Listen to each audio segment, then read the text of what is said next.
esteja convosco.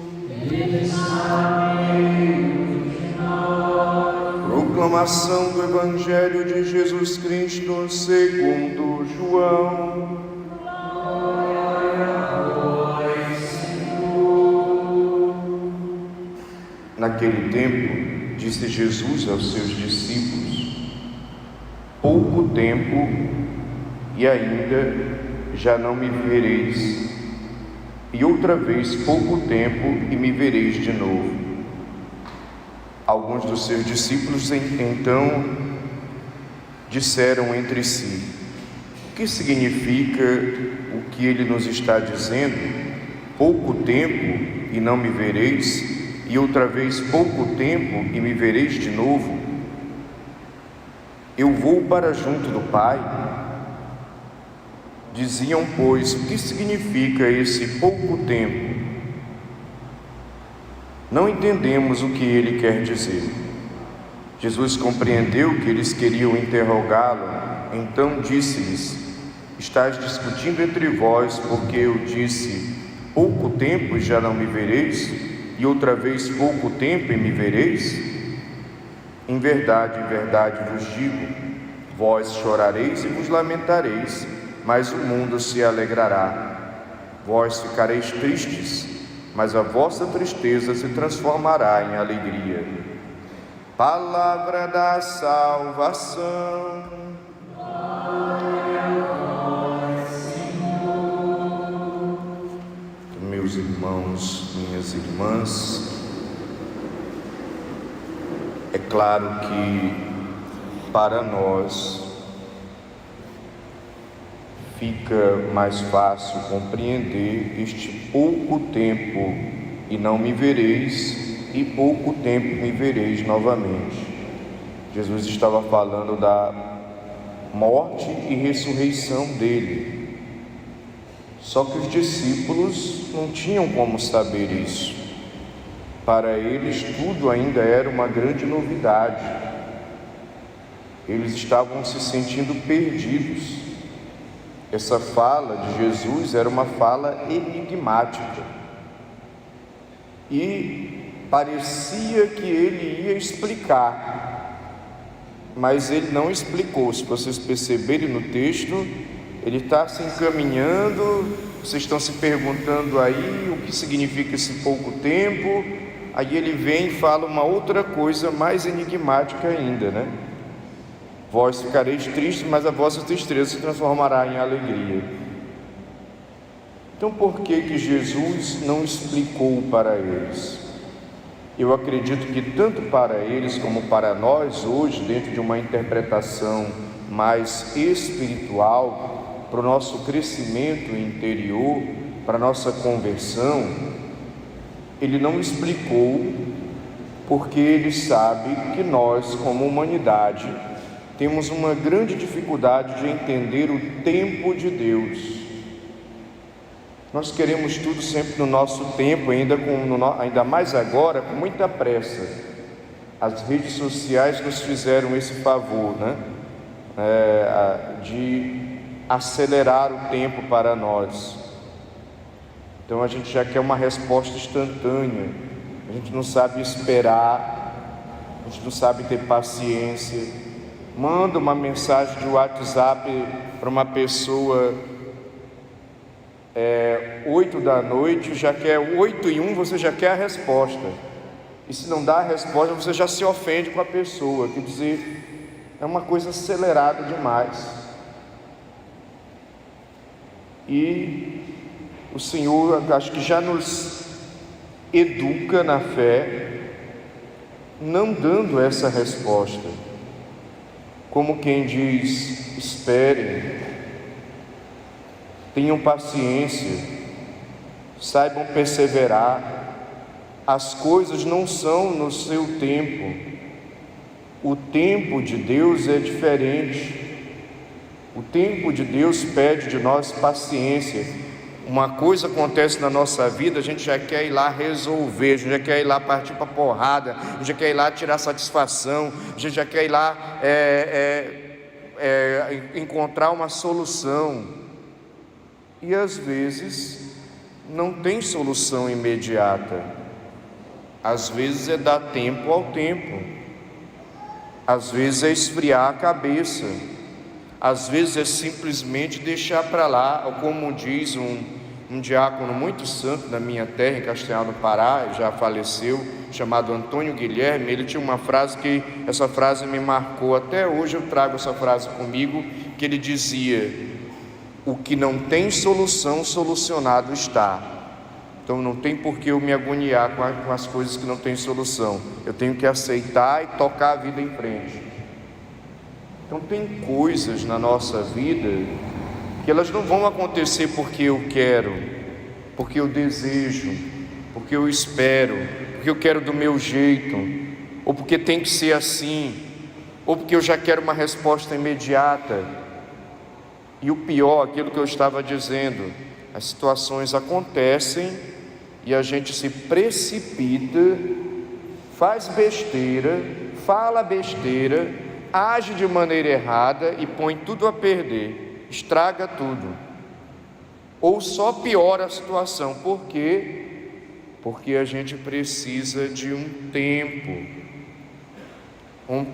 para absolver a situação, um tempo para esfriar a cabeça, para não fazer nada com a cabeça quente, um tempo para escutar, até para dialogar, para ouvir, para ponderar, para ter um pouco de bom senso, para aí sim depois, quem sabe, eu conseguir dar uma resposta, ou eu conseguir apresentar uma solução, se solução tiver.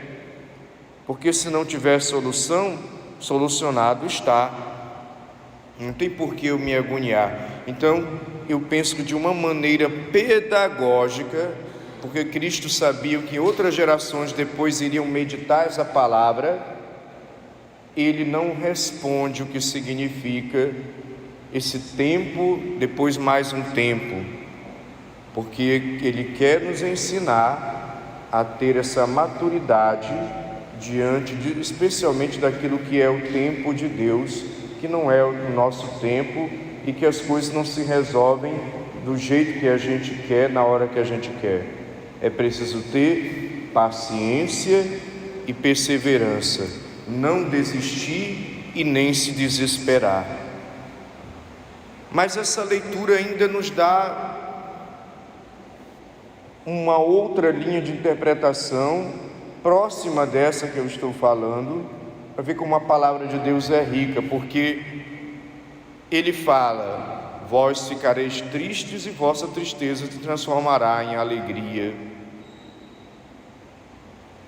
Então, nós compreendemos que na vida, e você já deve ter percebido isso, espero que sim, existem altos e baixos. Não existe uma vida que seja continuamente tudo certinho, nada dá errado. Isso não existe. Se você está procurando isso, desista. Também não existe uma vida em que as coisas só dão errado. Também não. Se você observar, sair um pouco da visão pessimista, você vai ver que muitas coisas na sua vida deram certo. Não dá para ficar dizendo só que tudo deu errado e ficar somando desgraça em cima de desgraça. Isso é uma visão negativa. Portanto, na vida nós temos altos e baixos. Por isso, em verdade vos digo: vós chorareis e vos lamentareis, mas o mundo se alegrará. Vós ficareis tristes, mas a vossa tristeza se transformará em alegria. Ou seja, a vida tem seus altos e baixos, seus momentos bons e momentos ruins. Não se assuste com isso. Não fique uma pessoa inconformada porque tem momentos ruins. Não queira só um permanente momento bom. Mas também não seja do tipo pessimista que fica o tempo inteiro só enxergando um momento ruim. Na vida, nós temos momentos que nós temos saúde e outros momentos que nós estamos doentes. Nós temos um momento que nós estamos alegres, coisas boas aconteceram, E outros momentos que nós ficamos tristes, coisas ruins aconteceram, não é para se abalar. Faz parte da vida, dessa realidade humana e de toda a existência ao nosso redor, afetada pelo pecado, altos e baixos, acertos e erros, momentos bons e momentos ruins, eles vão se alternar. Momentos em que você vai se sentir desanimado, desanimada, mas depois, daqui a um tempo, você fica estimulado, ganha um ânimo, um fervor. É assim. E o que é importante, por que é importante compreender isso? É a mesma questão lá do tempo de Deus. A gente tem que aprender a ter paciência e perseverança. É importante perseverar. No momento bom, ótimo, é tudo muito bom. E às vezes a gente sente até a tentação de fazer como Pedro no momento da transfiguração de Jesus no Monte Tabor. Senhor, vamos fazer 3 tendas, uma para ti, uma para Moisés e outra para Elias, porque o esperto estava querendo ficar em uma dessas tendas e não voltar para a realidade. Mas não dá para ser só Monte Tabor. A realidade da vida, ela se impõe. Então, diante das dificuldades, dos desafios, dos problemas, das dores, daquilo que dá errado na vida, não se desespere, tenha paciência, persevere, e persevere não de qualquer maneira, persevere em comunhão com Deus, persevere na oração, persevere na meditação da palavra, persevere participando da Santa Missa, persevere confessando, comungando, porque tudo isto vão ser meios pelos quais Deus vai te fortalecer e te ajudar a enfrentar a doença, a enfrentar a tristeza, a enfrentar o que deu errado na tua vida, na minha vida. Ter comunhão com Deus. Então nós vamos ter sempre esses momentos de preocupação, depois outros de superação da preocupação. Momentos bons, momentos ruins. Vá em frente. Não se precipite nos momentos ruins. Saiba ter aquela paciência do tempo de Deus. Não queira logo resolver tudo de imediato. Você vê que uma meditação se entrelaça com a outra. E, claro, não desista. Aprenda a atravessar os momentos ruins, porque inclusive a própria palavra de Deus nos diz no Antigo Testamento que após cada tempestade vem a bonança. Portanto, não se desespere nos momentos ruins da sua vida. Enfrente com a graça de Deus. É claro que também vós ficareis tristes e a vossa tristeza se transformará em alegria, literalmente também se aplica à tristeza dos apóstolos que viram Jesus morrer na cruz e depois a alegria de encontrar com Ele ressuscitado. Claro que isso também mostra a tristeza que às vezes é enfrentar o pecado, que é renunciar ao pecado. Frei, é triste renunciar ao pecado? Não, é duro, é difícil, porque o pecado, ele tem um certo sabor, ele nos dá uma certa satisfação quando nós cometemos ele. Por isso ele exige de nós uma renúncia, e a renúncia dá aquela sensação de que eu estou perdendo algo, e a sensação que eu estou perdendo algo pode me trazer um tipo de tristeza, mas esse sacrifício de hoje, de renunciar ao pecado, amanhã será a alegria de estar na graça de Deus, de permanecer na graça de Deus, da graça de Deus atuar em mim e de essa renúncia ter se tornado para mim uma bem-aventurança.